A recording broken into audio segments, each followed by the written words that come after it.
કેમ છે મિત્રો? આજે આપણે મધ્યસ્થની અંદર થોડુંક આગળ જોવાનું છે. જ્યારે આપણે આ ચેપ્ટરની શરૂઆત કરી હતી ત્યારે ફર્સ્ટ લેક્ચરની અંદર તમને માહિતીને વર્ગીકરણ કઈ રીતે કરાય અને એના પ્રકારો વિશે વાત કરી હતી. આ પ્રકારોમાં અવર્ગીકૃત માહિતી, વર્ગીકૃત માહિતી, વર્ગીકૃતની અંદર આપણે બે ભાગ જોયા હતા, એક સતત અને અસતત. સતત માહિતીની અંદર પાછું નિવારક અને અનિવારક પ્રકારનું આવૃત્તિ વિતરણ જોયું હતું. એટલે જો વર્ગીકરણ અનિવારક પ્રકારનું હોય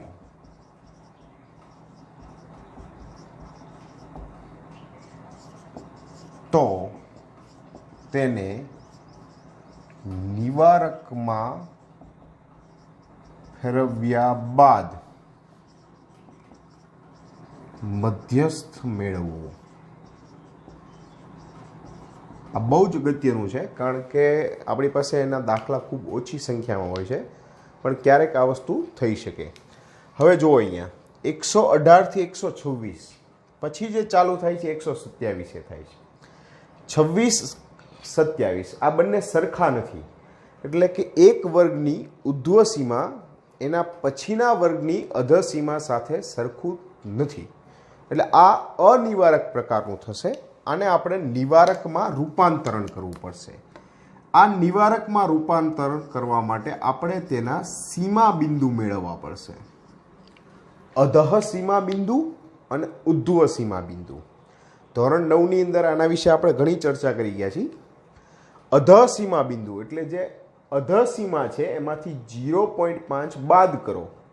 ખરેખર એનું એવું છે કે અધઃ સીમા વત્તા આગળનો આંક, એટલે 118 છે તો 118 વત્તા 117/2. પણ સિમ્પલ વસ્તુ વિચારી કે આ પહેલું જે હોય એમાંથી 0.5 બાદ કરો અને બીજું એટલે કે ઉર્ધ્વ સીમામાં 0.5 ઉમેરો. એટલે આ તમારા માટે આવશે 117.5 થી લઈને 126.5. બરાબર. હવે આ વર્ગની અંદર જોઈએ તો 127 જે છે અધઃ સીમા, એમાંથી 0.5 બાદ કરો એટલે આ તમને મળશે 126.5 અને ઉર્ધ્વ સીમામાં 0.5 ઉમેરી દો એટલે આ થશે 135.5. એ જ રીતે નીચે લઈએ તો 135.5 થી 144.5. આ 0.5 પહેલે એટલે કે અધઃ સીમામાંથી બાદ કરો એટલે એ આવશે 144.5. આમાં ઉમેરો એટલે 153.5. એ જ રીતે અહીંયા 153.5, 162.5, 162.5, 171.5, 171.5 અને 180.5. આ આપણું આવૃત્તિ વિતરણ થઈ ગયું. અધઃ સીમા બિંદુ અને ઉર્ધ્વ સીમા બિંદુ જ્યારે તમે મેળવો છો ત્યારે સતત અને નિવારક પ્રકારનું આવૃત્તિ વિતરણ બનશે. જો હવે આ વર્ગની ઉર્ધ્વ સીમા 126.5, એના પછીના વર્ગની અધઃ સીમા 126.5 સરખી થઈ ગઈ.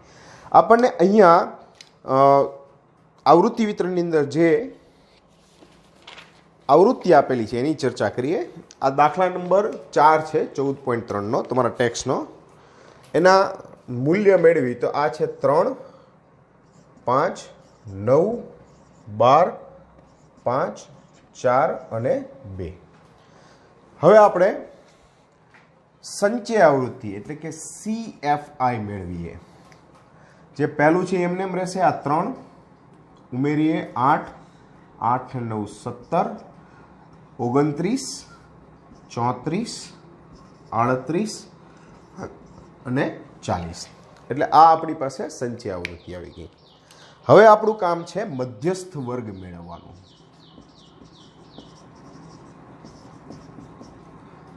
બરાબર. મધ્યસ્થ વર્ગ ટોટલ છે 40. મધ્યસ્થ વર્ગનું સૂત્ર આપણી પાસે છે m = n/2 મું અવલોકન. તો આ આવશે 20મું અવલોકન મધ્યસ્થ. બરાબર. આપણો જે મધ્યસ્થ છે એ 20મું અવલોકન આપણો મધ્યસ્થ હશે. તો 20મું અવલોકન કઈ જગ્યાએ આવે છે? તો કે અહીંયા 17 સુધી છે અને પછીના વર્ગમાં 29 સુધી છે. એટલે આપણો મધ્યસ્થ વર્ગ થઈ ગયો આ ભાગ. આ આપણો મધ્યસ્થ વર્ગ છે, બરાબર. હવે આપણે આપણું સૂત્ર બાજુ જઈએ. m is equal to l plus n/2 minus cf upon f ગુણ્યા h. હવે આપણે અહીંયા જે છે એ સીમા બિંદુને l તરીકે લઈશું, સીમા નહીં, કારણ કે આ નિવાલ એટલે આપણી પાસે છે 144.5 વત્તા n/2 એટલે 40/2 CF મધ્યસ્થ વર્ગના સંચય આવૃત્તિની ઉપરના વર્ગની સંચય આવૃત્તિ એટલે 17, સ્મોલ f મધ્યસ્થ વર્ગની આવૃત્તિ 12, વર્ગ લંબાઈ. હવે જો તમે આ જગ્યાએ વર્ગ લંબાઈ શોધશો તો તમને એવું લાગશે કે 8નો વર્ગ છે, પણ ખરેખર 9 છે, કારણ કે આમાં 118 અને 126 બંને ગણાય. એટલે જુઓ તમે 18, 19, 20, 21, 22, 23, 24, 25 અને 26 એટલે કુલ 9 અંકો આવશે. અથવા તમે આમાં જોઈ લો 117 અને 126 વચ્ચેનો ડિફરન્સ એટલે 9, તો આપણી વર્ગ લંબાઈ 9ની છે. આ તમને મળશે 144.5 વત્તા 20 ઓછા 17, અહીંયા છેદ ઉડાડી દો, 4 તેરી 12, 3 તેરી 9, 4 ગુણ્યા 9, 144.5 વત્તા 3 તેરી 9 છેદમાં 4, બરાબર. 9/4 કરીએ આપણે તો 144.5 વત્તા 4 દુ 8, 4 એકા 4 દુ 8, 1 વિધો 10, 4 દુ 8 અને 4 પંચા 20, અને આ બંનેનો સરવાળો કરો તો m બરાબર આવશે 146.75. આ આપણો મધ્યસ્થ થઈ ગયો. હવે જુઓ તમે આ આખા દાખલાની અંદર જે મેઇન વસ્તુ છે એ શું છે? સીમા બિંદુ. તો જ્યારે પણ તમારી પાસે મધ્યસ્થનો દાખલો આવે તો સૌથી પહેલું કામ તમે એનું વર્ગો ચેક કરો કે એ નિવારક છે કે અનિવારક. જો અનિવારક પ્રકારના વર્ગો હોય તો અધઃ સીમા બિંદુ અને ઉધ્વ સીમા બિંદુ મેળવીને એને નિવારકમાં પહેલા ફેરવો. અને બીજો એક દાખલો જોઈએ આપણે.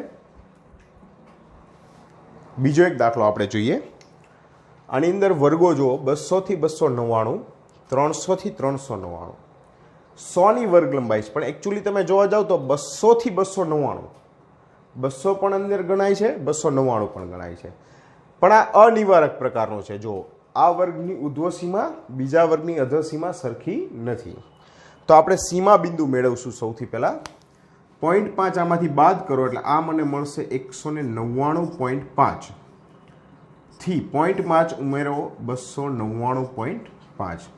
એ જ રીતે આપણે નીચેના વર્ગમાં કરીએ તો 0.5 પહેલાં અધઃ સીમામાંથી બાદ કરો તો 300માંથી 0.5 બાદ થાય એટલે 299.5, 399.5. એ જ રીતે નીચે 399.5, 499.5, આ 499.5, 599.5, 599.5, 699.5, 699.5, 799.5, 799.5 થી 899.5. આ તમારા માટે વર્ગો થઈ ગયા. સીમા બિંદુ મેળવી લીધા. હવે આપણે વાત કરીએ સંચય આવૃત્તિની. તો આ 3, 61 ને 3 64, 64 વત્તા 118 કરીએ એટલે 8 ને 4 12, 6 ને 1 7 ને 1 8 અને 1 182. આ બંનેનો સરવાળો કરીએ એટલે 9 ને 2 11, 8 ને 3 11 ને 1 12, 1 ને 1 2 ને 1 3. આ બંનેનો કરીએ સરવાળો એટલે 6 ને 1 7, 2 ને 2 4, 3 ને 1 4. આ બંનેનો સરવાળો કરીએ એટલે 1 ને 7 8, 5 ને 4 9, 4 ને 1 5, અને આ થઈ જશે 600. એટલે આપણી પાસે કુલ આવૃત્તિ કેટલી છે? 600. હવે સૌથી પહેલું કામ આપણું કયું રહેશે? મધ્યસ્થ વર્ગ મેળવવાનું. બરાબર. તો આપણો મધ્યસ્થ વર્ગ એટલે આપણું સૂત્ર છે m is equal to n/2 મૂ અવલોકન. n/2 એટલે 600 ભાગ્યા 2 મું અવલોકન. તો આ m ઇઝ ઇક્વલ ટુ 300મું અવલોકન થયું. એટલે 300મું અવલોકન જે હશે એ આપણા માટે મધ્યસ્થ હશે. હવે ચેક કરીએ 300મું અવલોકન કયું વર્ગ ધરાવે છે. તો કા 182 સુધી, પછીના જે 321 સુધીનો વર્ગ છે આ છે. એટલે આ આપણો મધ્યસ્થ વર્ગ થઈ ગયો. બરાબર. આપણું સૂત્ર લખીએ. m is equal to l plus n/2 minus cf upon f ગુણ્યા c. c એટલે વર્ગ લંબાઈ કહેવાય છે, આપણે h વાપરશું.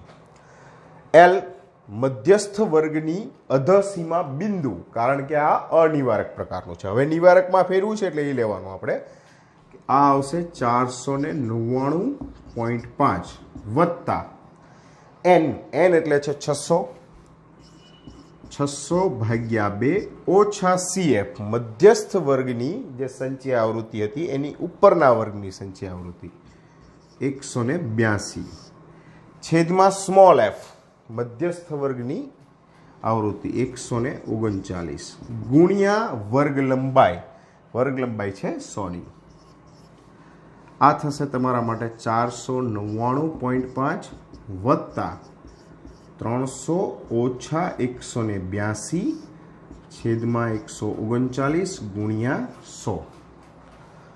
499.5 વત્તા આ બંનેની બાદબાકી કરો એટલે આ આવશે 118 ગુણ્યા 100. ઓકે. હવે આપણે આને સાદુરૂપ આપીએ. જો આને તમે સાદુરૂપ આપો તો તમારા માટે આવશે 499.5 વત્તા 84.89. આપણે 5 ને 50 તરીકે પણ કરીએ અને આ બંનેનો સરવાળો કરે તો આવશે 9, 8 ને 5 13, 10, 14, 10, 18, 1, 5. એટલે આ મધ્યસ્થ આવ્યો આપણા માટે 584.39. ક્લિયર? ચાલો એક નવી પદ્ધતિ બાજુ જઈએ. અહીંયા આપણને મધ્યસ્થ આપેલો છે, કુલ આવૃત્તિ આપેલી છે, પણ આવૃત્તિની અંદર બે આવૃત્તિ અજ્ઞાત છે આપણા માટે, એ અને બી. આની વેલ્યુ આપણે મેળવવાની છે કે એ અને બી શું છે. સૌથી પહેલું કામ આપણું મધ્યસ્થ વર્ગ શોધવાનું હશે અને એ પહેલાં આપણે સંચય આવૃત્તિ મેળવી. સંચય આવૃત્તિ માટે અહીંયા સૌથી પહેલો વર્ગ છે તો એની 42 એમનેમ રહેશે. 42 વત્તા 38 કરીએ એટલે આ આવશે 80. 80માં એ ઉમેરશું એટલે આ આવશે એ વત્તા 80. જોજો ખાસ ધ્યાન રાખજો, 80 એ નહીં થાય. વત્તા 54 કરીએ એટલે એ વત્તા 134. બી ઉમેરશું એટલે આ થશે એ વત્તા બી વત્તા 134. એમાં 36 ઉમેરીએ તો એ વત્તા બી વત્તા 134 ને 36 એટલે 170. અને આ આવશે એ વત્તા બી વત્તા 202. બરાબર. આ આપણી સંચય આવૃત્તિ થઈ ગઈ. હવે જે મુખ્ય વસ્તુ છે એ શું છે તો કે ભાઈ મધ્યસ્થ વર્ગ. મધ્યસ્થ વર્ગ એટલે શું? તો થોડુંક વધુ આપણે જઈએ કે ભાઈ જે વર્ગમાં મધ્યસ્થ આવેલો હોય તે વર્ગને મધ્યસ્થ વર્ગ કહેશું આપણે. તો મધ્યસ્થ આવેલો હોય એ વર્ગ. અત્યાર સુધી શું હતું કે આપણી પાસે મધ્યસ્થ નહોતો, આપણને ખ્યાલ નહોતો, એ શોધવાનો હતો, એટલે આપણે કુલ આવૃત્તિના આધારે મધ્યસ્થ મેળવતા હતા. પણ અહીંયા તમારી પાસે મધ્યસ્થ છે જ તે ઓલરેડી. જો m ઇઝ ઇક્વલ ટુ 38. તો હવે તમારે એ જ જોવાનું છે કે આ 38 કયા વર્ગમાં આવશે. આમાં જોઈ લો 38 થી કયા વર્ગમાં આવશે? 30 થી 40માં. એટલે આ આપણો મધ્યસ્થ વર્ગ થઈ ગયો. જે શરૂઆતમાં દાખલા આપણે સાદા મધ્યસ્થ શોધવાના જોયા એની અંદર આવૃત્તિ ઉપરથી આપણે સંચય આવૃત્તિ ઉપરથી નક્કી કરતા, કારણ કે અવલોકનનો ક્રમાંક હતો, મધ્યસ્થ નહોતો. આ છે મધ્યસ્થ છે. એટલે મધ્યસ્થ જ્યારે આપેલો હોય ત્યારે તમારે વર્ગોમાંથી ચેક કરવું પડશે. એટલે આ આપણો મધ્યસ્થ વર્ગ થઈ ગયો. હવે આપણું જે સૂત્ર છે m is equal to l plus n/2 minus cf upon f into h. l મધ્યસ્થ વર્ગની અધસીમા. આ મધ્યસ્થ આપેલો છે, હું લખી નાખું છું 38. મધ્યસ્થ વર્ગની અધસીમા છે 30 વત્તા n. n એટલે ટોટલ આવૃત્તિ આપણને 400 આપેલી છે, તો આ 400 ભાગ્યા 2 ઓછા મધ્યસ્થ વર્ગના ઉપરના વર્ગની સંચય આવૃત્તિ એટલે એ છે 80. મધ્યસ્થ વર્ગની આવૃત્તિ a ગુણ્યા વર્ગ લંબાઈ છે 10ની. 30 આ બાજુ લઈ લઉં એટલે આ થશે 8 બરાબર 400 ભાગ્યા 2 એટલે 200 ઓછા 80 છેદમાં a ગુણ્યા 10. એને હું આ બાજુ લઈ લઉં છું. આ આવશે 120 ગુણ્યા 10 છેદમાં 8. ડિવાઈડ કરીએ તો 15 × 8 = 120, તો a ઇઝ ઇક્વલ ટુ 150. આ a ની કિંમત આપણને મળી ગઈ. બરાબર. હવે b ની શોધવા માટે આપણી પાસે ટોટલ આવૃત્તિ એવી છે a પ્લસ b પ્લસ 202 બરાબર કુલ આવૃત્તિ. કુલ આવૃત્તિ કેટલી છે? 400. યાદ કરો, આગળના દાખલામાં લાસ્ટ લેક્ચરમાં કીધું હતું કે ભાઈ સંચય આવૃત્તિમાં છેલ્લા વર્ગની જે સંચય આવૃત્તિ હોય એ સમગ્ર વિતરણના કુલ આવૃત્તિ જેટલી હોય. 202 ને ઓલી બાજુ જવા દઈએ તો a plus b is equal to 400 minus 202, તો a plus b is equal to 198. આ a ની કિંમત એમાં મૂકી દઈએ તો 150 વત્તા b બરાબર 198, તો b ઇઝ ઇક્વલ ટુ 48. આ b બરાબર 48. તો આ a અને b આપણને મળી ગયા. બીજા એક દાખલા તરફ જઈએ. આપણી પાસે જે આવૃત્તિ વિતરણ છે એની અંદર મધ્યસ્થ તમને 46 આપી દીધેલો છે, કુલ આવૃત્તિ 230 આપેલી છે. આપણી પાસે આ બે આવૃત્તિની કિંમત નથી, a અને b આપણને આપેલા છે. સૌથી પહેલાં સંચય આવૃત્તિની વાત કરીએ. પહેલા વર્ગની સંચય આવૃત્તિ 12, 12 અને 30 42 વત્તા a એટલે a વત્તા 42. આ બેનો કરીએ સરવાળો એટલે a વત્તા 7 અને 6 ને 4 10, 107.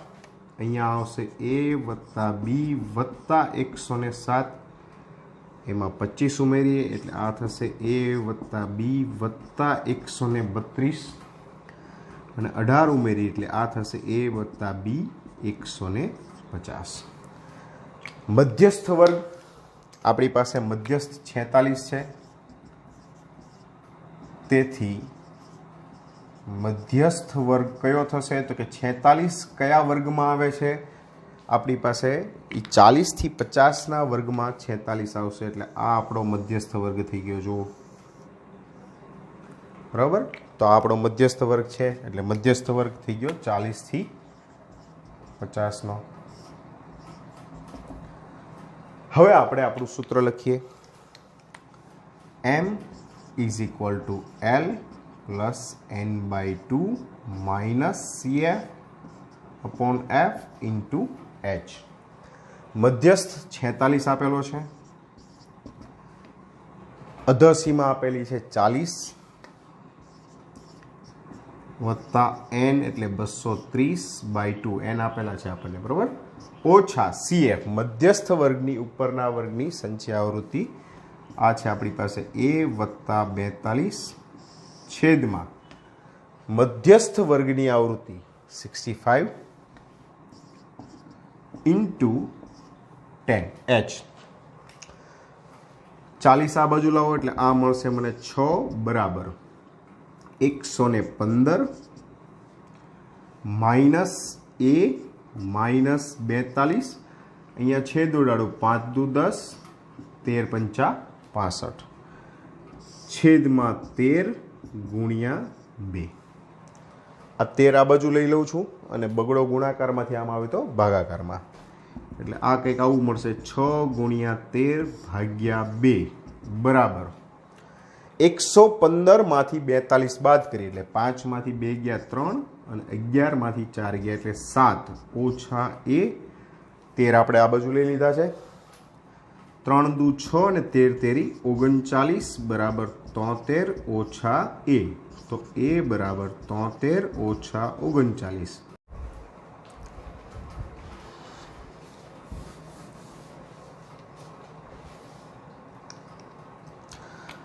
એને કરતા બનાવી દઈએ તો a બરાબર 73 ઓછા 39 તો a બરાબર આવશે 13 માંથી 9 ગયા એટલે 4 6 માંથી 3 ગયા એટલે 3 34 હવે આપણે અહીંયા ટોટલ આવૃત્તિ બાજુ જઈએ કુલ આવૃત્તિ એટલે a પ્લસ b પ્લસ 150 જે આપણને કેટલી આપેલી છે 230 એટલે a પ્લસ b બરાબર 80 a ની કિંમત આપણી પાસે છે 34 વત્તા b બરાબર 80 તો b બરાબર થઈ જશે તમારા માટે 46 ઓકે તો ક્લિયર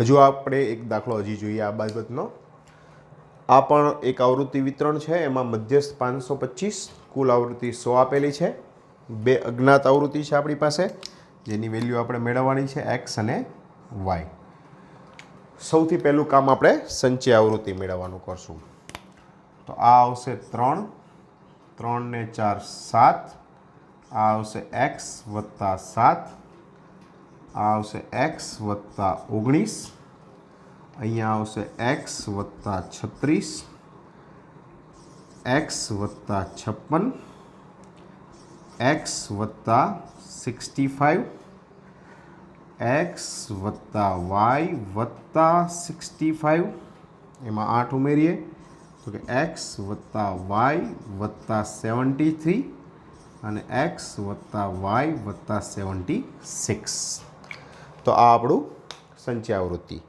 મધ્યસ્થની કિંમત છે આપણી પાસે m બરાબર 525 જે કયા વર્ગમાં આવે છે 525 તો કે આ આપણી પાસે 500 થી 600 નો વર્ગ છે એમાં બરાબર 500 થી 600 વર્ગમાં હશે એટલે આ આપણો મધ્યસ્થ વર્ગ થઈ ગયો ક્લિયર હવે આપણે સૂત્ર લખીએ કે m is equal to L plus n/2 minus CF upon F ગુણ્યા H મધ્યસ્થ છે મધ્યસ્થ આપણને 525 આપેલો છે અધસીમા છે 500 n/2 કુલ આવૃત્તિ 100 આપેલી છે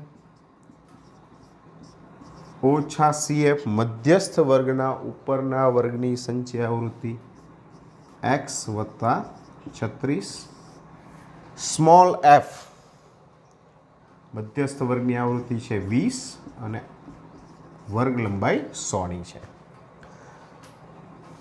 આ બાજુ લઈ લો એટલે આ આવશે 25 બરાબર 100 ભાગ્યા 2 50 ઓછા x ઓછા 36 20 પંચા 100 ગુણ્યા 5 આ છેદમાં લઈ લઈએ આ બાજુ તો 25 ભાગ્યા 5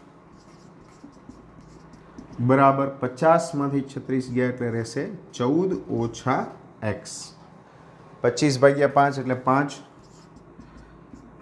14 ઓછા x તો આ આપણને મળશે x બરાબર 9 આ x ની કિંમત આપણને મળી ગઈ હવે આપણે કુલ આવૃત્તિ બાજુ જઈએ કુલ આવૃત્તિ x વત્તા y વત્તા 76 x વત્તા y વત્તા 76 બરાબર કુલ આવૃત્તિ છે 100 તો આ મળશે x વત્તા y બરાબર 100 માંથી 76 ગયા એટલે આવશે 24 x ની કિંમત 9 મૂકી દો તો 9 વત્તા y બરાબર 24 તો y બરાબર મળશે 15 ક્લિયર